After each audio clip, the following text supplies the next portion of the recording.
JB Mathers here for Humboldt All-Axess. It is the end of the year, and hey, we are finishing strong. Hey, we're back and better than ever. Action-packed show for you tonight. DJ Broome, head coach of the Lumberjacks, coming off that great win at Monterey Bay. Brandon Bento-Jackson, a North Coast institution. He's back. He's joining us. Sienna Cherwinski, we're going to introduce you to this young lady. She is awesome. And Michelle Bento-Jackson, head coach of the 4-0 Lumberjacks, Humboldt All-Axess.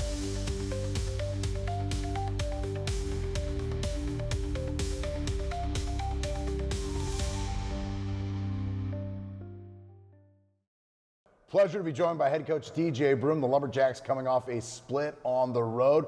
Coach, that was a great win against Monterey Bay. Your thoughts on a game that saw 14 lead changes, like 6 ties, a back and forth, but the last run went to the Lumberjacks. Yeah, I think obviously really satisfied with the outcome, but I thought our intent, focus, intensity was probably as good as it's been in any game this season. So obviously a big one for CV, going back to the old stomping grounds, taking on a bunch of guys you recruited and a coach you worked for, and they've been playing really well. I mean, undefeated in league going into that weekend and nationally ranked and a really high-power offense, and yeah, we competed and we played really well on Sunday. Yeah, the look on Coach Williams' face at the when he shook CV's hand was priceless. I mean, he gave him the respect, but you could tell it meant a lot to him as well, and the Jacks got the best of him. But Coach, I thought the biggest thing was, again, good defense, but Jacks seemed to have identity on offense. Yeah, I think we moved the ball. I think we executed at a pretty high level.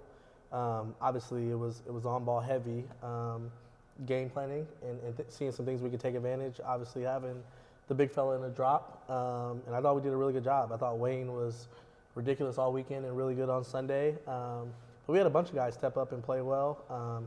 Shaq's finding his footing and being more consistent, and then obviously having Rob and Zay back doesn't hurt. Wayne Hampton III, I mean, it was kind of his weekend, almost a coming out party for him. What did he show you, and how can he be consistent and a guy that you can count on all year? Yeah, I think you tell all these guys, the first step is earning your way onto the court, and then, you know, the more time you get, the easier it is to showcase what you do and stay comfortable. But yeah, he showed flashes all year of being a guy that can get in the paint, finish around the rim, find guys, and he's really probably our most dynamic player in that category. Okay. So we've been needing it. It's something we've been lacking, so it was really perfect timing. And talk about buy-in. I mean, I guess everyone's recruited in this day and age, year in, year out, but a guy who came for the last coaching staff but stuck around, he obviously made a choice to be under you and CV and Coach Johnson. Yeah, I heard really good things about him from actually TB's little brother, Alan Brown, up in the NWAC during his JC days. Just really talented, shoots it better than you would think watching him shoot. And like I said, dynamic getting downhill. And I actually thought he did a really good job on Mora defensively too, who's, you know, leading the league in scoring. So that guy can fill it up. Absolutely, really good player. So yeah, I mean, he came back. He came out of the portal pretty early. Obviously, he was injured last year, so you don't know what the interest level was like. But obviously, him having trust to take on a new staff and some familiarity with the place and the program, it was big time. All right, I walk out of the kelp bed going, man, I can't see this team again in action until the second. Sure, mixed bag for you. You guys coming off one of your better performances, seem to be trending in the right direction. But look, the break's coming whether you like it or not. So how do you make the most of it? Yeah, I think it's healthy. Get away from each other for a little bit, see your family, go home and get a lot of love in that sense. And then our whole thing right now is, can you build a streak? Obviously, you got a bunch of teams stacked up at 2-2. So it's really an opportunity to separate yourself from the pack if you can continue to play well and execute. And that's kind of our focus in these 3 days we got to get ready for a really good Dominguez Hills team. Have you practiced yet since you've been back from break? We just finished practice. How did it go? A lot of gravy still in the brains, or you guys were happy to get out and run a little bit? I think guys, yesterday they just got up and down and shot and kind of knocked the dust out. And then today was our first real practice. Yeah, I think we got to build back our attention span and stamina, but not bad coming off the break. All right, you got 2 tough games as well. You got Dominguez Hills, a team that played for a national championship last year and lost in overtime. Now, granted, they're not the same team, but obviously Coach Becker's got a program, and Josiah Sanders is going to want to fill it up in front of the Lumberjack faithful again because he was well-liked. And then you got Coach Saya, who my understanding is it's his last hurrah, and LA's ready to hit on all cylinders. Yeah, 2 really good teams.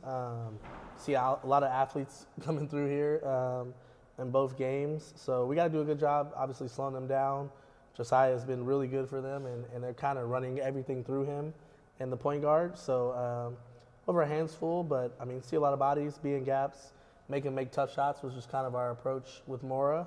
And then you can't turn the ball over. If you do that, they'll be out running, feeling good, and that's what they want. So if we can execute and have the same focus and intent we had at Monterey, we'll be in a good spot at home.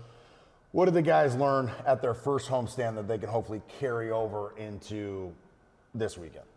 I think you got to learn to finish the job, not only in a game, but in a weekend.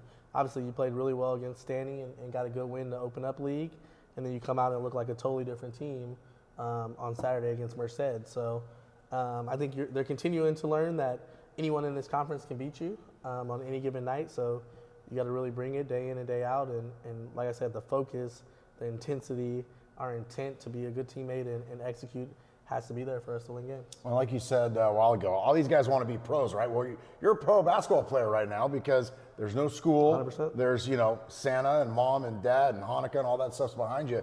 It's hoops. Yeah. Yeah, no, it's the best time of the year. I told them, obviously we got done with practice.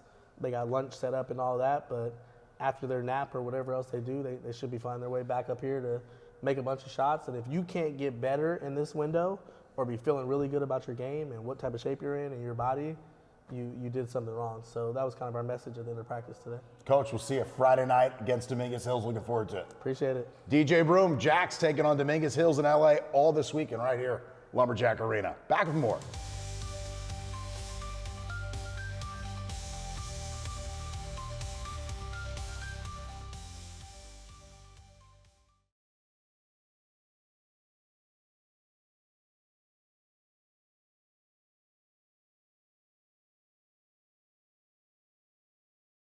Pleasure to be joined by one of the Humboldt favorites, Brandon Bento-Jackson. Brandon, appreciate you making time. What's it like being back for the Lumberjacks on your second tour of duty? Yeah, no doubt. I mean, obviously blessed, very fortunate to be back. Grew up here, was able to go to high school here.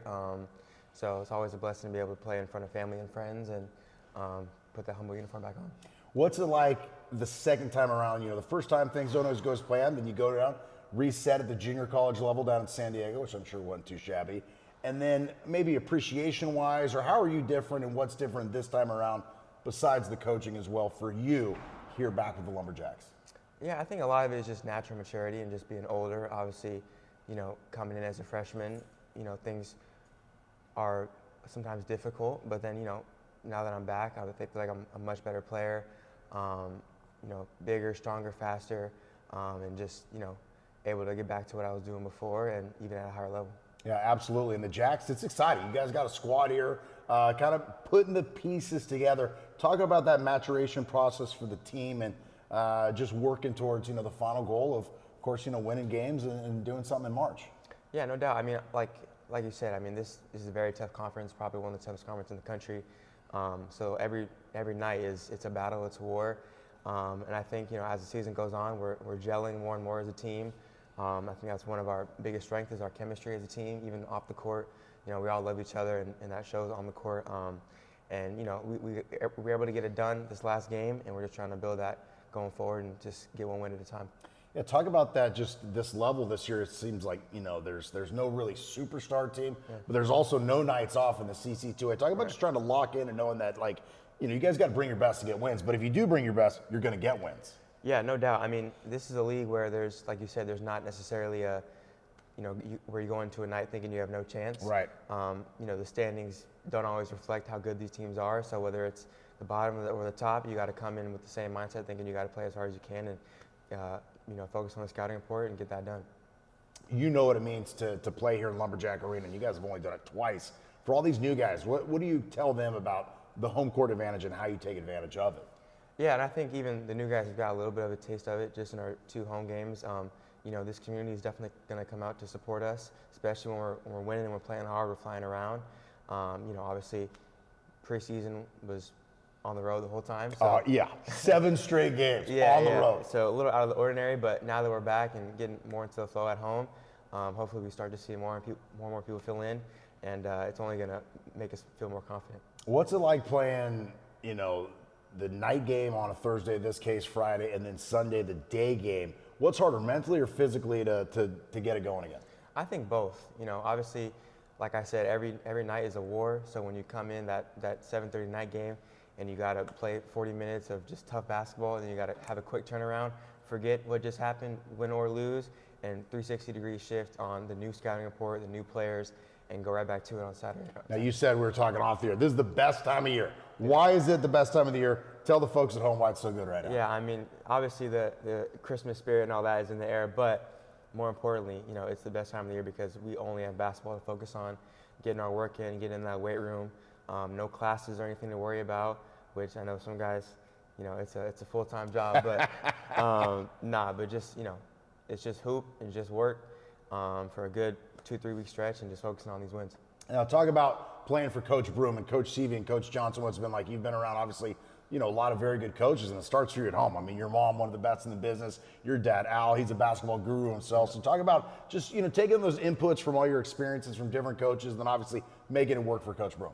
Yeah, I mean, no doubt. I mean, since I was born, I've had a basketball in my hand pretty much. You know, my parents are both unbelievable athletes themselves, very high level. So pretty much everywhere I look, I was held to a very high standard from Jump Street. So on and off the court, whether it's the classroom, weight room, basketball, you know, I've always been taught if you're going to do something, you got to do it as hard as you can.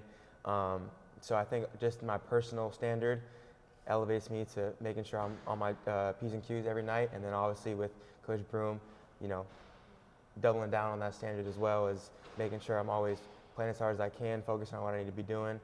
And, you know, Seavey and Johnson backing that up as well. And it's got to be fun, too, playing for a point guard.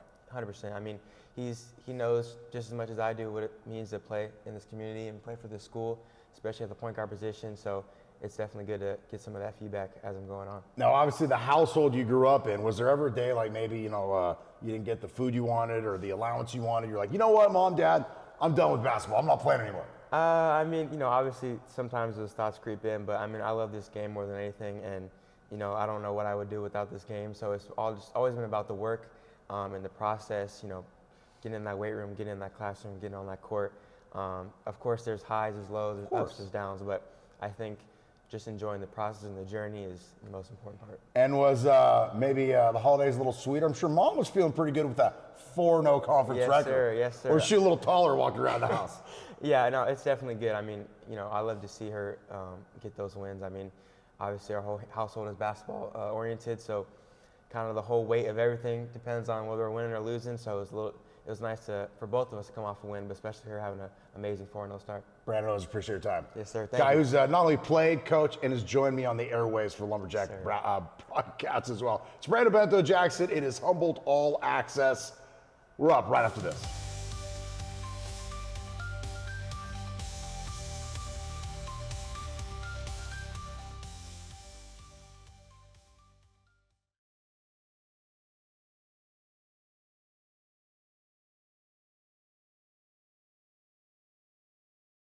Pleasure to be joined by Sienna Cherwinski of the Lumberjacks. Sienna, I've been covering you for a while now because following you at Sonoma State. Right. Tell us about the transition of being at Sonoma State, which blows up the program, whole nother story and awful there, to deciding you want to be a Lumberjack.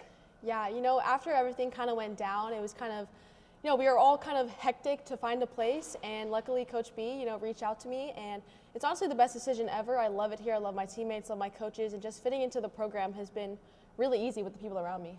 Well, I mean, you'd been around the CC2A, so you knew the coaches, you knew the programs, you knew the towns, the colleges. Why did you know Humboldt was the right fit for you?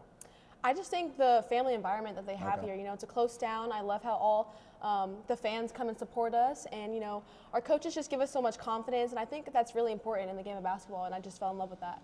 So what's it like now when you're out there? I know you had a former teammate at Monterey. As the disbanded Seawolves kind of are fragmented through the conference, what's it like when you bump into your old teammates? It's so much fun, honestly. It gives me more of a chip on my shoulder when we play against them, you know. So it's just so much fun. You know, we're still friends, but on the court, you know, it's always competition. So, yeah. Well, with that said, 4-0 in conference play, Yeah. a heck of a start. And, like, it hasn't been close. You've been bludgeoning teams. Why has this team been so good early? I think just because we've really come together. Everybody knows their strengths. Everybody plays to their roles. And, you know, just staying together has really, really helped us throughout the season so far. I mean, bludgeoning teams. I mean, you guys, it's weird. You've kind of back and forth in the preseason, but absolutely locked in conference play. Why and how? I think it's a testament to the work that we put in practice. We all go really, really hard, and we also put in extra work outside of practice too. So I really think that shows.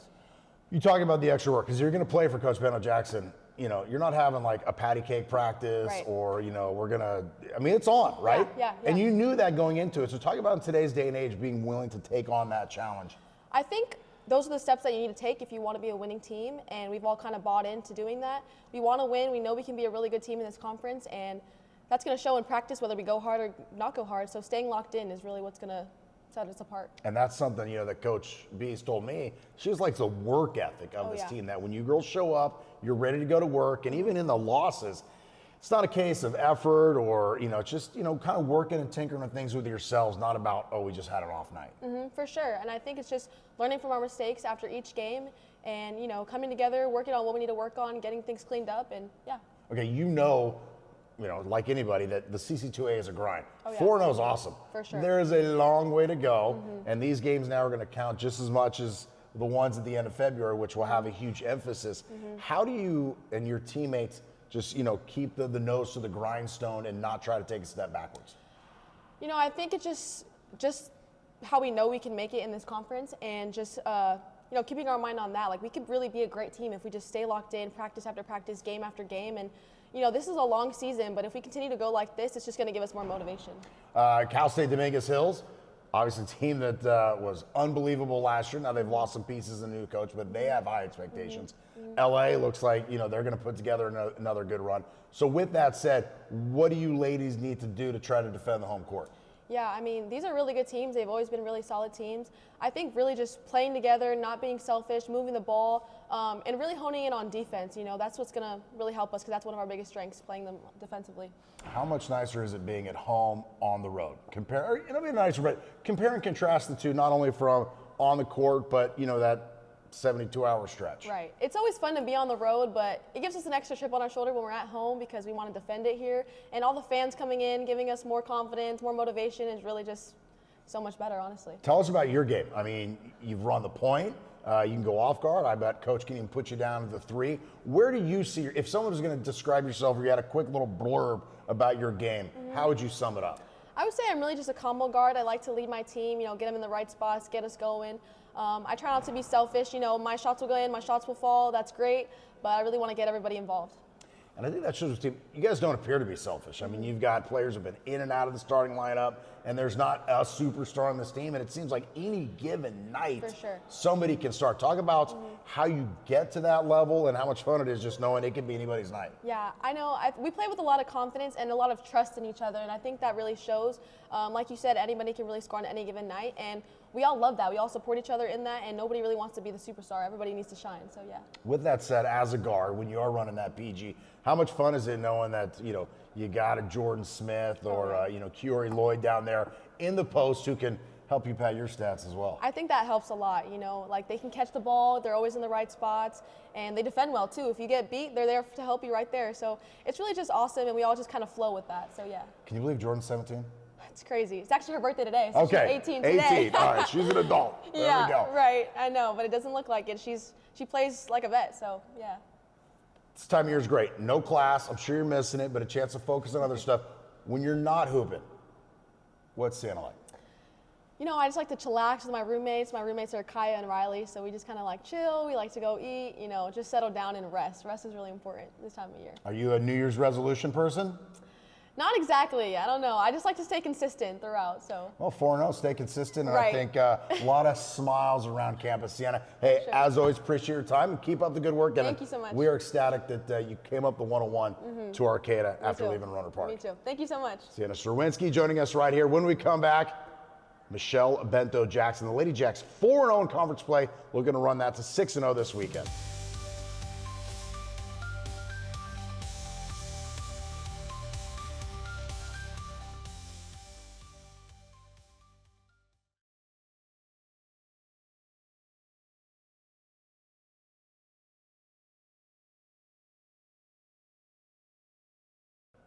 Last and definitely not least, head coach of the 4-0 Lumberjacks, Michelle Bento-Jackson. Coach, let's be honest, 4-0 probably made for the holidays a little sweeter. Definitely, absolutely. I'm sure you've heard me say many times that the last game before Christmas, I'm probably always a little bit extra concerned and nervous just because keeping, the team focused. But they did a really tremendous job throughout the week, and I definitely enjoyed my Christmas a whole lot more because of it. Well, we had your son Brandon Bento-Jackson on moments ago, and I said, "How was Mom?" I said, "About a foot taller, walking around," and he said, "Yeah, it's good for everybody. I mean, you guys are all part of this, and Forno's got to have a good feel." With that said, Coach, it's only 4 games. Right. How do you keep it going? Right, and obviously, each week is a different challenge. But as you mentioned, 4-0 certainly is a good feeling. However, it's so early in the season. We know how this conference is. Things can change really, really quickly. And more importantly, rather than, it's hard for not to focus on the end, but we really need to take this week by week. And I just need to keep the girls focused on, in this case, Dominguez Hills and LA, and take this 1 week at a time. And I would imagine it's a little easier, not to say they weren't focused, I mean, the scoreboard said they were. But it's a little easier now that Mom, Dad, and the holidays are in the background. There's no finals, there's no class, there's no travel. It's basketball. Absolutely, and for a hooper, this is the best time of year. That's exactly what Brandon said. This is definitely a great time, and most importantly, I think in all my years of coaching, over the Christmas break is such a pivotal time to really get better as a team. Because we don't have all the outside distractions, but even more so, we have more time in the gym. For example, this morning we just did a bunch of small group workouts, all skill developed. So this is an opportunity to really spend time with the players individually, and then we'll hit the floor again this afternoon for a team practice. Well, and it seems like these girls they like each other. I mean, my buddies and I, we like each other. Doesn't mean we can compete. Seems like they like each other, but they push each other. I mean, you said it best. They really do. I'm just watching them from the outside, just building their chemistry together has really been a joy for me. And they're also each other's fans out on the court. And we talk a great deal about having healthy competition in practices. It's a win-win situation. And I think they're getting to be a little bit more consistent in that area, which is obviously elevating our practices. Yeah, I mean, we just had Sienna on. I thought she was great. She's been off guard. Seems like most of the league season, at least for the games I've seen. And you had her running the point, and she was dynamite. I mean, I believe she played 40 minutes. I knew there was times where, she was pretty tired, and I probably should have called a timeout to give her a quick blow. But, the beauty about Sienna, and I mentioned this to the team after the Monterey Bay game in particular, is, sometimes it's not going to be the sexy numbers on the stat sheet. When it comes to Sienna. 4-0's pretty sexy. Well, I mean, for her individually. I get what you're saying. For her individually. I know players love to have that stat sheet filled up. Right, but that's just credit to her. She doesn't care about that, so to speak, and she just wants to do whatever it takes to win, and she's extremely reliable, and I trust her on the floor. And so whatever I ask of her, she does, and it's been huge for us. Well, it's got to be nice to not only having a veteran, but a veteran of the conference. Right, and she understands. She understands what it takes, even though she's coming into our system, a new system, everything is different. She does know what this conference is about. She does know what it requires to win. And I think she's been doing a tremendous job from the beginning on just kind of showing those things with her actions and her language to the team, and the team is following. Okay, when a player's tired, you may know at 40 minutes, are you avoiding eye contact, or they need to get in your face and hands on hip? How does that work? I mean, you see it depends. When you watch pro sports, it's the finger up or the tap on the head. But Coach, I've known you for a while. I can't imagine a player tapping out. Yeah, that's something I certainly never did as a player. But you gotta know your players. Is it somebody who is just being a little bit soft-minded in the moment and wants to blow? Then yeah, I'm probably not going to get eye contact. But you have to know your players. And if it's someone who's just really left it all out on the floor and is exhausted, then obviously I need to recognize that as well and do what I can.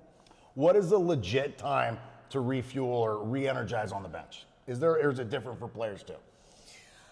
Well, it depends. Some of our high-minute players, in a perfect world, I'd love to be able to take them out, maybe a minute before the quarter ends. Then they get that minute in the break. But sometimes the game just doesn't allow that to happen.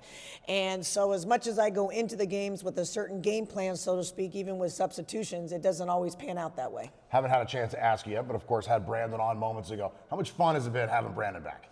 I mean, it's wonderful. I mean, I'd be lying if I said anything otherwise. Being able to follow his career, up in person, and obviously with the conference playing doubleheaders, and I feel very, very fortunate that I get to watch him each and every single game. But most importantly, this is his life, and I just want this basketball journey to be as good as it can for him. How do you manage mom and coach. Yeah. Can I guarantee I know you've got opinions on the play? I mean, win or lose with our game, I am sick to my stomach when the men's game's about to start. It's just a whole different level of emotions and feelings and nervousness.